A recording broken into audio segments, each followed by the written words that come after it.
Personne n'aime Gianni Infantino. Et ce n'est pas une simple opinion de supporter en colère. C'est un constat que même ses proches collaborateurs auraient du mal à contredire sérieusement. Le président de la FIFA est devenu l'une des figures les plus impopulaires du sport mondial et contrairement à d'autres personnalités publiques qui se retrouvent victimes d'une mauvaise presse injuste, la réputation d'Infantino a été construite entièrement par ses propres décisions, ses propres comportements, ses propres choix. Et aujourd'hui, sur MBK Foot, on va tout décortiquer sans aucun filtre, la vérité complète sur l'homme qui contrôle le football mondial et qui fait tout pour que tu ne la connaisses pas. Et avant qu'on commence, je vais te dire quelque chose. Si tu regardes cette vidéo et que tu n'es pas encore abonné à MBK Foot, tu rates quelque chose parce que c'est exactement le genre d'analyse que tu ne trouveras nulle part ailleurs dans le football francophone. Des vérités brutes, sans filtre, sans complaisance, sur tout ce qui se passe dans les coulisses du football mondial. Appuie sur le bouton rouge maintenant et rejoins la communauté MBK Foot et maintenant place à la vérité sur Infantino. Pour comprendre pourquoi cet homme est autant détesté aujourd'hui, il faut d'abord remonter à 2016, l'année où il prend le pouvoir à la FIFA, parce que le contexte dans lequel il arrive est très particulier et très important pour comprendre la suite. L'organisation vient de traverser le scandale de corruption le plus retentissant de toute l'histoire du sport. Des dizaines de dirigeants arrêtés dans plusieurs pays, des centaines de millions de dollars de pots de vin révélés au grand public, des investigations criminelles menées simultanément aux États-Unis et en Suisse, la FIFA était à genoux, sa crédibilité était au niveau zéro. Et les fans de football du monde entier attendaient qu'enfin quelqu'un vienne nettoyer tout ça. Infantino arrive et promet exactement ça. Plus de transparence, une meilleure gouvernance, un contrôle éthique indépendant renforcé et une rupture totale avec l'ère Blatter qui venait de se terminer dans le scandale. Les gens y croient, ils ont besoin d'y croire, le football a besoin d'y croire. Et c'est précisément là que commence la plus grande trahison de l'histoire récente du football. Parce qu'Infantino n'a pas nettoyé le système, il l'a modernisé en gardant exactement les mêmes mécanismes de pouvoir sous une apparence plus sophistiquée et plus corporative. La première grande preuve de ça arrive moins d'un an après son élection, en mai 2017, lors d'un congrès de la FIFA à Bahreïn. Infantino supervise le renvoi brutal et immédiat de deux des figures les plus importantes du comité d'éthique indépendant de la FIFA, Cornel Borbelli, le chef des investigations, et Anuki Mekker, le juge en chef. Et il faut bien comprendre qui étaient ces deux hommes pour saisir toute la gravité de ce qui s'est passé ce jour-là. Ce n'étaient pas de simples bureaucrates de la FIFA, c'étaient les avocats qui avaient personnellement dirigé les enquêtes qui avaient fait tomber Blatter et Platini, deux hommes qui avaient consacré des années à exposer la corruption au plus haut niveau de la FIFA, deux hommes qui représentaient la preuve vivante que l'organisation pouvait enfin se tenir elle-même responsable, et Infantino les vire tous les deux du jour au lendemain. Et le timing de ce renvoi est absolument scandaleux, parce qu'au moment précis où ces deux hommes sont éjectés de leur poste, l'équipe de Borbelli était en train d'examiner plusieurs plaintes éthiques visant Infantino lui-même. Des allégations concernant l'utilisation de jets privés aux frais de la FIFA, des voyages onéreux dans des conditions luxueuses, des cadeaux reçus et des questions sérieuses sur le respect des règles internes de gouvernance pendant sa première année de mandat. Infantino nie tout évidemment, mais pour n'importe quel observateur objectif, le message était d'une clarté absolue. Il venait d'éliminer précisément les personnes chargées de l'enquêter et c'est un conflit d'intérêts d'une évidence tellement flagrant que même ses défenseurs avaient du mal à le justifier. Borbelli ne reste pas silencieux après son licenciement. Il prend immédiatement la parole publiquement et avertit que la FIFA venait de sérieusement affaiblir son propre système anticorruption, que des années de progrès difficiles venaient d'être annulées en un seul instant, que l'indépendance du processus éthique de l'organisation avait été gravement et peut être irrémédiablement endommagée. Des mots forts, des mots précis, des mots que personne à la FIFA ne pouvait vraiment contredire avec des arguments sérieux. Si cette vidéo t'apporte quelque chose et que tu veux que MBK Foot continue à sortir ce genre de contenu, fais une chose simple maintenant, like cette vidéo.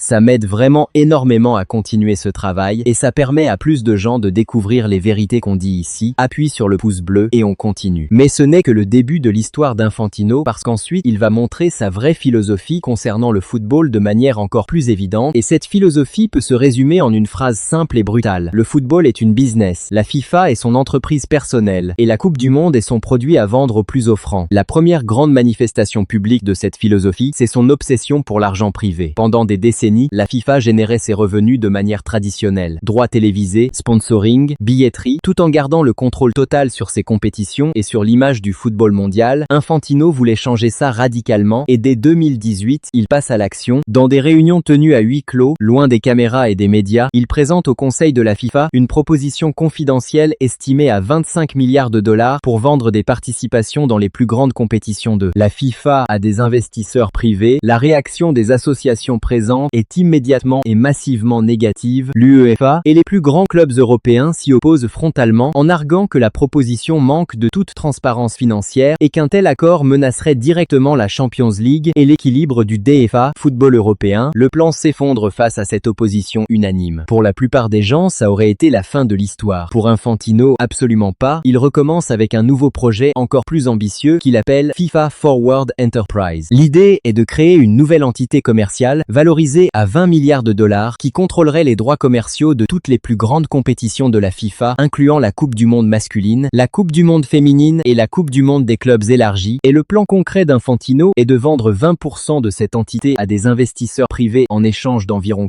2 milliards de dollars de financement immédiat. Vous imaginez réellement ça? Le président de la FIFA qui traite la Coupe du Monde comme une proposition d'investissement dans une émission de télévision, et pour convaincre les 211 associations membres de voter pour ce projet, la FIFA propose de distribuer des paiements uniques allant entre 20 et 40 millions de dollars à chaque fédération nationale si la nouvelle structure est approuvée. Autrement dit, c'est de l'achat pur et simple de votes habillés en politique de développement du football, mais cette fois, les 55 associations membres de l'UEFA annoncent collectivement qu'elles boycotteraient la Coupe du Monde entière si ce projet passait. Et ce qui rend ce projet encore plus problématique, c'est ce que le Times a révélé à l'époque. Il y avait des inquiétudes sérieuses qu'une fois qu'Infantino quitterait la présidence de la FIFA, il pourrait se positionner dans un rôle senior au sein de FIFA Forward Enterprise lui-même. Autrement dit, il était potentiellement en train de construire sa future carrière privée lucrative en utilisant l'argent et l'image du football mondial. C'est le niveau de conflit d'intérêts dont on parle ici. Et c'est exactement pourquoi les gens sont en colère. Dis-moi en commentaire ce que tu penses d'Infantino. Est-ce qu'il est le pire président de l'histoire de la FIFA ou est-ce qu'il y en a eu de pire avant lui? Donne-moi ton avis honnête parce que je lis vraiment tous les commentaires et je réponds personnellement à un maximum de personnes. Parlons maintenant de la gestion de la Coupe du Monde 2026 parce que c'est là aussi que la philosophie d'Infantino devient très concrète et très visible pour les fans ordinaires. Les critiques sur les prix des billets ont été massives et légitimes. Des supporters de longue date qui ont suivi leur équipe nationale pendant 20 ou 30 ans se retrouvaient dans l'incapacité financière d'assister au match à cause d'une politique de tarification dynamique qui faisait fluctuer les prix selon la demande en temps réel. Les packages d'hospitalité corporative et les expériences premium pour les entreprises avaient clairement la priorité sur les vrais fans passionnés de football. Puis il y a eu les pauses d'hydratation introduites pour la première fois dans une Coupe du Monde et le spectacle à la mi-temps calqué sur le Super Bowl américain, officiellement présenté comme des mesures de sécurité innovantes pour les joueurs par temps chaud, mais tout le monde dans l'industrie savait que c'était principalement pour permettre à la FIFA de vendre des créneaux publicitaires supplémentaires aux diffuseurs. Les matchs de football qui ont toujours eu deux mi-temps depuis que le sport existe sont passés à 4 quarts comme si on regardait du basketball américain. Infantino est en train de transformer le plus beau sport du monde en produit américain parfaitement packagé pour maximiser les revenus publicitaires au détriment de l'essence même et de l'identité du jeu. Sa relation très proche avec Donald Trump a aussi contribué significativement à son impopularité grandissante dans le monde entier. La FIFA a établi un bureau commercial officiel à l'intérieur de la Trump Tower à New York, une décision que beaucoup de personnes dans le monde ont perçue comme un signal politique inutile, inapproprié et potentiellement dangereux pour la neutralité politique que devrait maintenir une organisation sportive internationale. Infantino a aussi fait face à des critiques très sévères après avoir manqué l'ouverture d'un congrès officiel de la FIFA pour accompagner Trump lors d'un voyage diplomatique, et sa décision de remettre personnellement à Trump un nouveau prix FIFA pour la paix qu'il venait de créer spécialement a été largement moquée et considérée par des observateurs du monde entier comme un geste politique grotesque qui n'avait absolument rien à voir avec le football ni avec la vraie paix dans le monde. Pour comprendre pleinement pourquoi Infantino en est arrivé là, il faut comprendre l'histoire profonde de la présidence de la FIFA parce qu'il n'a pas inventé ce système de corruption et de pouvoir, il l'a hérité d'une longue tradition et il l'a perfectionné à sa manière. João Havelange, qui dirigeait la FIFA de 1974 à 1998, a transformé l'organisation d'un modeste organisme sportif en une puissance commerciale mondiale en augmentant massivement la valeur de la Coupe du Monde et en étendant la portée du football sur toute la planète, mais son mandat était profondément entaché cachée de corruption. Le scandale ISL a révélé plus tard qu'Avalanche et des membres de sa propre famille avaient accepté des millions de dollars en pots de vin de sociétés de marketing sportif en échange de droits télévisés et commerciaux liés à la Coupe du Monde. Ce fut l'un des chapitres les plus sombres et les plus honteux de l'histoire de la FIFA. Quand Avalanche part en 1998, c'est Sepp Blatter, son allié politique de longue date, qui prend le relais et qui va gouverner la FIFA pendant 10 à 7 ans. Blatter était un opérateur politique d'une habileté redoutable